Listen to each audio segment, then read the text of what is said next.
Bismillahirrahmanirrahim. Assalamualaikum warahmatullahi wabarakatuh. Hamdan katsiran thayyiban mubarakan fih, hamdan yuwafi ni'amahu wa yukafi'u mazidah. Ya Rabbana lakal hamdu kama yanbaghi li jalali wajhikal karimi wa 'azimi sultanik. Subhanaka la ilma lana illa ma 'allamtana innaka antal alimul hakim wa la haula wa la quwwata illa billahil aliyil azim. Hadirin yang dimuliakan Allah, di hari ke-10 ini insya Allah kita sama-sama mendalami suratul Baqarah ayat yang ke-28. A'udzu billahi minasyaitonir rajim. Bismillahirrahmanirrahim.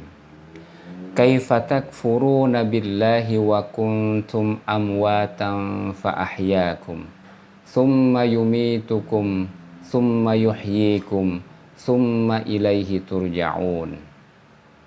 Bagaimana kalian ingkar kepada Allah padahal kalian tadinya mati, kemudian Allah menghidupkan kalian, kemudian Allah kembali mematikan kalian, kemudian menghidupkan kalian kembali, dan kepadanya lah kalian akan dikembalikan.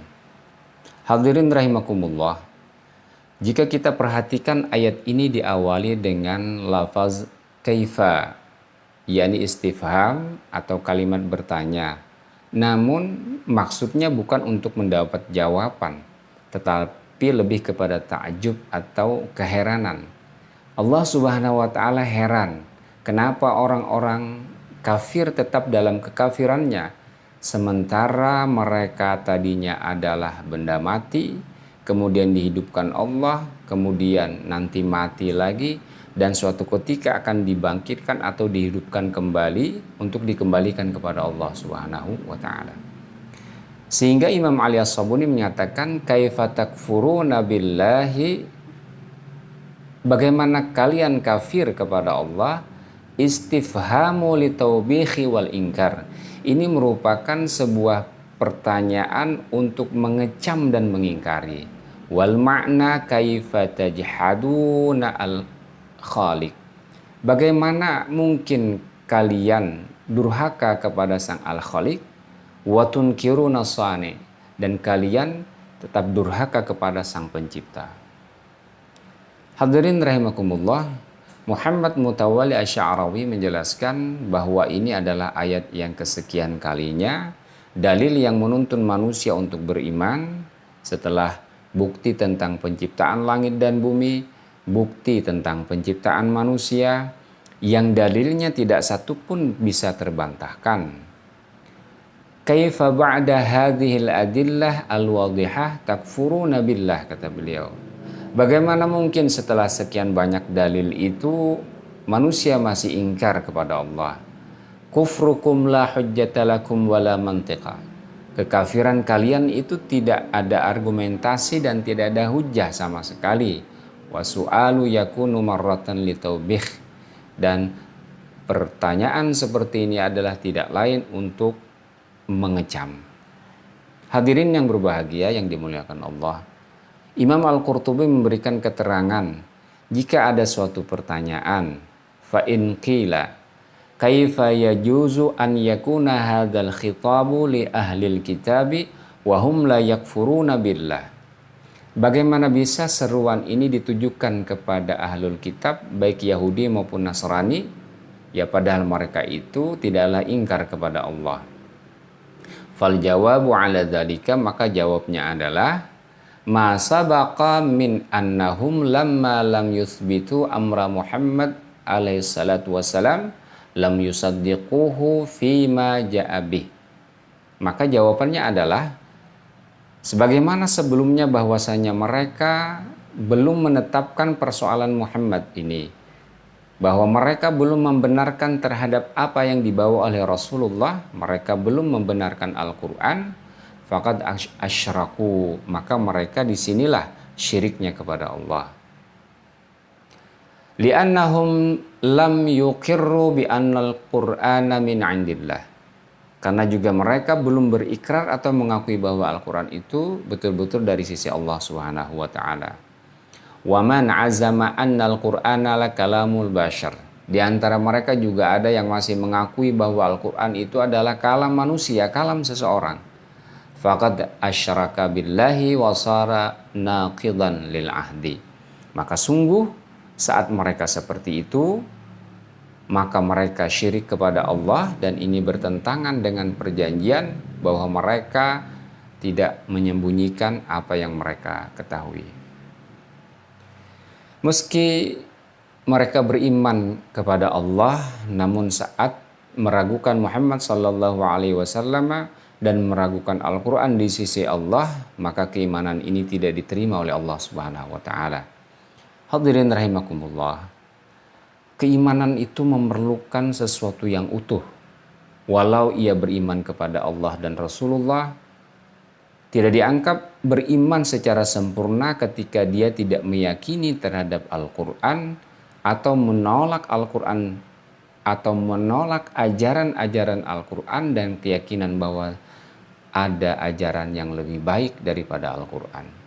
Ini adalah keimanan yang mengherankan bagi Allah. Maka Allah mencela keimanan seperti ini dengan kalimat istifham litaubih, ya, kalimat pertanyaan yang menunjukkan untuk menghinakan. Kemudian kalimat yang berikutnya ayat adalah wa kuntum amwatan fa ahyakum. Sementara kalian dalam keadaan mati, kemudian Allah menghidupkan kalian. Imam Ibnu Katsir menjelaskan dalam tafsirnya, amwatan fi aslabi abaikum. Jadi matinya kalian itu ya di tulang sulbi bapak-bapak kalian. Lam takunu syai'an, dan belum berwujud sesuatu, hatta khalaqakum thumma yumitukum mautal haqqi thumma yuhyikum hina yab'atsukum. Hingga kalian diciptakan oleh Allah Subhanahu wa taala, kemudian Allah mematikan kalian dengan sebenarnya, dan insya Allah akan menghidupkan kalian kembali ketika kalian dibangkitkan. Dan hal ini selaras dengan firman Allah Subhanahu wa taala di dalam surat Al-Insan ayat yang pertama, a'udzubillahi minasyaitonirrajim. Hal ata 'alal insani hinum minad dahri lam yakun syai'am madhkura. Bukankah telah datang kepada manusia itu suatu waktu dari masa, sedang ia ketika itu belum merupakan sesuatu yang disebut. Hadirin yang dirahmati Allah, Ibnu Abbas dan Ibnu Mas'ud ditanya, wa kam min mautin wa hayatin lil insan. Jadi berapa kali manusia itu mati dan berapa kali manusia itu hidup? Imam Al-Qurtubi menjelaskan dalam tafsirnya, ai kuntum amwatam ma'dumina qabla an tukhlaqu fa ahyakum. Kalian itu mati pada awalnya tidak ada sebelum kalian diciptakan, maka Allah menghidupkan kalian, menciptakan kalian. Ai khalaqakum. Tsumma yumitukum inda inqidha'i ajalikum. Kemudian mematikan kalian ketika memang ajal itu sudah sampai. Tsumma yuhyikum yaumal qiyamah. Kemudian menghidupkan kalian kembali pada hari kiamat. Jadi manusia mengalami 4 fase. 2 kali fase kematian dan 2 kali fase kehidupan. Hadirin yang dirahmati Allah Subhanahu wa taala. Terkait dengan fase hidup ini, para ulama memang ada yang memiliki pendapat lain. Di antaranya adalah di dalam tafsir Al-Qurtubi dijelaskan, wa qila kuntum amwatan ay nutfan fi aslabir rijali wa arhamin nisa. Yang pertama, kalian itu dikatakan mati artinya dalam bentuk nutfah, dalam bentuk benih, ovum atau sperma yang ada pada tulang sulbi laki-laki atau tubulus seminiferus, ya, dan pada rahim, tepatnya pada ovarium wanita. Summa naqalakum minal arhami fa ahyakum. Kemudian Allah memindahkan benih itu ke dalam rahim, fa ahyakum, dan kemudian Allah menghidupkan kalian. Summa yumitukum ba'da hadhil hayah. Kemudian Allah mematikan setelah fase kehidupan yang kita alami seperti sekarang ini. Summa yuhyikum fil qabri lil mas'alati. Kemudian Allah menghidupkan kalian kembali di dalam kubur untuk diminta pertanyaan-pertanyaan untuk menjawab beberapa soal. Summa yumitukum fil qabr. Pendapat ini mengatakan kemudian kalian dimatikan lagi di dalam kubur itu. Summa yuhyikum hayatan nashri ilal hasyr. Wahyal hayatul lati laisa ba'daha mautun. Kemudian dihidupkan kembali untuk menunggu kiamat, setelah itu secara serentak hari kiamat. Kalian dihidupkan kembali untuk dikumpulkan di padang mahsyar, dan ini adalah kehidupan yang tidak ada kematiannya lagi. Jadi jika kita melihat pendapat ini, manusia itu mengalami 6 fase. 3 kali dia dalam fase kematian dan 3 kali dalam fase kehidupan. Wallahu a'lam.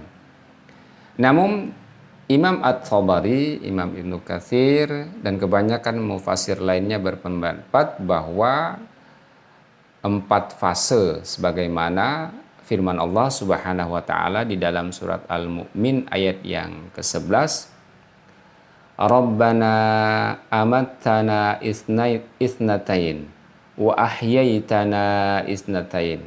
Ya Rabb kami, Engkau telah mematikan kami 2 kali dan telah menghidupkan kami 2 kali. Surat Al-Mu'min ayat yang ke-11.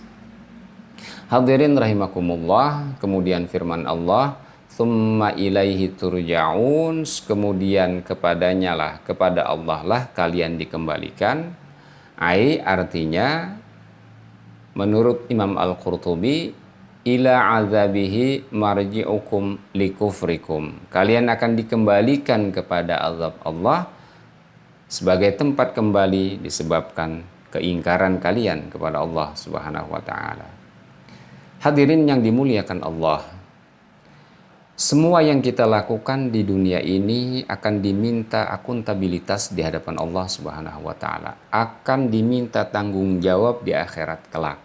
Maka siapapun yang mengaku benar-benar beriman kepada Allah, beriman kepada Rasulullah, beriman kepada Al-Quran dan ragam perkara keimanan yang dituntut lainnya, maka dia harus rela tunduk, rela untuk diterapkan Al-Quran, aturan-aturan Al-Quran dalam dirinya, keluarganya, masyarakat, dan seluruh kehidupan, agar keimanannya tidak seperti keimanan orang-orang kafir tadi yang membingungkan Allah Subhanahu wa ta'ala. Demikian, Assalamualaikum warahmatullahi wabarakatuh.